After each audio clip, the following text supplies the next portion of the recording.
Since mụ na di m ji wee bili, ike akọnụrụ m ụkọ. Like since mụ na di m ji wee bili, amara m ife na-aza na ike na-akọ mmadụ ụka. In fact, since before Lin wee nụọ di, amara m ife na-aza na ike na-anọgide kọba mmadụ ụkọ. So mụ na di m bili, ife m mụtara ya bụ ụmụ na-atọ. Anyị na-ebi, ọ sị m nne na di bụ nnọọ a good cute guy. Ịghọtara na like ịdị ọcha, makwuo mma nwoke. Mana o nwere ife a suspect. Ya nọgide one day na ya nọ n'afịa, ọ dịka ya sị na ike na-akị ụkọ, ịgbago onu. Ya na-asị ka ụdị feelings bụkwa ihe nka. Na gbakwa nkịtị. Ya ga hit merie. Ọ sị m nọ na-increase o. A na-ekwu ọ na-increase o. Ya na-ajụzi onwe ka eze ụdị. Ọ sị m na ike nwee meriketekwe. Kọbazi anya akọba. Ya akọbazi akọba ụkọba ụkọ n'u. Ya na-asị kedu ụdị ihe bụ ihe nke. Ifele na-emi esef ya na-asị na die ya kịta afụkwu nke a na-akọ ụkọ n'ike. Ọ ya bụ asị kedu ife na-emi. Ọ sị m ihe akọkatazi anya ya wee sị mba ka ya nenekele. Ya wee were mmiri wee runeta na wee nene. Ihe ebidokwa evu ya n'ike. Nekwe rachis everywhere. Na etie ntatie nke wee gbalụjebe ụlọọgwụ wee luo wee jụọ dọkịta. Dọkịta wee sị na STA. Ya wee tie. Ya wee bebe akwa. Si na since ya nụrụ di na o nweruru nwoke ọzọ krọsụrụ ya na ya try beye. Ka a na-ebezi akwa dọkịta wee nekete si ahụ nala onye jụọ di. Ọ sị m na ihe a bụ family doctor ahụ. Ya nala onye jụọ di ka efe ime ime. Ọ sị ya na ya agwago gị nala oge jụọ di gị na ọ ga-esi n'aka di gị. Na ọ bụsịa ife ya nwere ike ịgwa gị ma ọ bụrụ ala dị sure na o nwenuru any other person cross gị.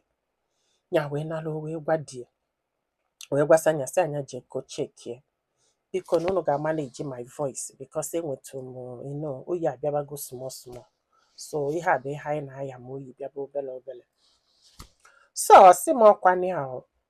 Ya wee gwasa di wee sị aje chekie. O wee bụrụ na di bụ deten.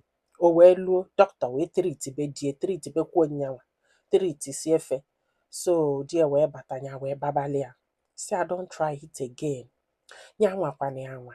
Na since uwe ya n'ike akọnụrụ ya ụkọ. Na ya na-adụ very careful. And then ya na-anwụrụ iyi na since ya na-abọji wee bili. Na nwoke ọzọ afụbede panti ya mịa fọzialụ. Which means na ọ nge nwa. Gị stop kwa anya. Mana ka njụọ gị nwere ife na-eme gị. Ịchọ ịkwụgharị barọ isi ọdụkwa gị mma. Ị chọrọ igbu m. Nya gwesị a na ya bụrụkwa ụdị nwaanyị afọ. Na ya gba nte ekikwe ya. Na ya ada ekikwe such thing. Na ọ repeat onwe again. Na o nwere ife ga-ejikọzifa. O chekwa na ya na-egwu na agba ya nkịtị. Ọ sị bụ nne na o mesịrị 2 years. The same thing happened again. Nye chighekwa azụ again. Treat kwa onwe di se na ọya kwa ka di ebute. Nya agwakwa ya oje treat kwa onwe. Ya wee jesia wee bata wee sị ya. Akwa ifele ịbọ gị mụ na gị na-abọ. Done. Ọ sị bụ na ọkwa ka ndụ ya si wee doo. Ya sịra mba na ya sigo mba. Ya sị ọkwa ifele ịbọ gị mụ na gị na-abọ. Done. Mana ịmago onu, ya na anụ di, ya mere expect ka ọ bịa ya ọnya mgbaghara ịghọta na-asị ya ngwa gị gbaghalụzi ya na ya ma mmezi na ya dụsọrọ. Ịmago onu ụdị ife anwa. Ịkasịkwa. Ya gwasị anya na di egheri ọnụ. Ọ sị m na ya na-enezi anya this man na smile. Ka o webekwe n'iwe ịkasịkwa. Ka ọ kpọọ na ya si iti enye down ịkasịkwa. Ka ọ sị anya biko gbaghalụ na ọma mmezi ịkasịkwa. Ọ just move on like that. Move on without minding. Nye chekete ihe nka. Ya sị ọka je yọbịa biko maka ịbọn gị ka o bunye ọya. Mba. Maka na ya nwe ichi ga-azụ jesi ya nya hapụba which means na ọnya kobezie n'ịkpanụ. Ya wee dibe ha. Ọ sị m nne ya wee dibe ha. Ọ sị m this man wee fenye nko. Ma ihe bụ nko wee fegelibe. Duzie happy. Bido donye ibu. Do very happy. Which means na ya jidebuli ejide self. Na ya tọpụzere ya na chair. Ya na-enye si nya ihe a bụ nnọọ ihe du this man na mma. Ya agbani ya nkịtị. Ọkụcha anya 3 years. No ibongi no nothing. Kụcha anya 4 years. Nothing. Na-abata nke 5 years di ebido taba arụ. Di ebido taba arụ. Na ya da afụzi that smile. Na ya da afụzi ọtago bido banye moody ọta na maybe somehow. Oluo one day nya anọlụ. Ọ sị ya na ihe afọ o kwuru 5 years ago ma na ọ ka dụrụ enough. Ma na 5 years adụbere nyanwa enough iji wee forgive ye. ya kụjasịla akụja ya sị ya so na for 5 years na ife ị na-eche bụ ka m forgive gị ya ka ijire wee bịa si sorry n'ife email ya ka ijire wee si sorry ya ma mara ife ị na-akọ ya sị na ya mara ife ị na-akọ ọ na-agbadakwa na-agbada ya wee jụ si ya mba na nke a ama mme o wee kpekete ya wee si oke na nsogbu adọrọ na ọ bụrụ na ị chọọ ka mụ na gị na-abụ n'ụwa ka di na nwunye ị ga-eje ụlọ ọgwụ ka ije cheki onwe gị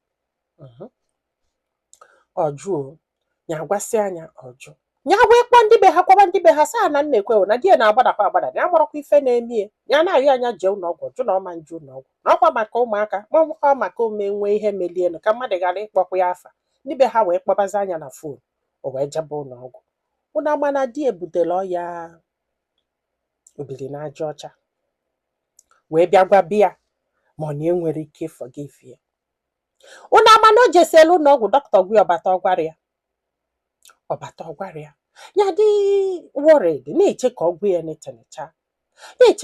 netenecha after 1 week ya kpọọ ya sị kedu ife gị na dọkịta kwutere kedu ife asị na-eme gị ka esi etriti gị bikos na ị na-agbada steady ọgbụ ya nkịtị ọ sị ya ọ sị na obugodo ụzọ gbụ ya nkịtị meketesị ya na dọkịta agwa gị tritment ya ga na-analụ na ọ ya fa adọsị mma nke nwa ya sị oke agbakwa nkịtị gwanụ m ihe ọnwụ kwere ekwu ya gba nkịtị after 2 weeks gwanụ m ihe ọnwụ ya wee jekwube dọkịta wee sị dọkịta na this one na ya na-abụ bụ gịnị di na nwunye ya deserve ịma ife na-emie mana ịgwakwa anya eziokwu ya na suspect ịma na ọ bụrụ dat na mmadụ tabara ụdị arụ afọ nwere ka ị ghara ịsuspect ya dọ careful ihe niile ya na-use ya na sanitize do very careful with ụmụaka because na ya na suspect something ya wee jụba dọkịta wee sị ọ na di ya agwara ya na ya gwara ya anya gwa gị ka unu malụ ka unu si ama na eje ka ezi ihe o jirezi wee gwa ya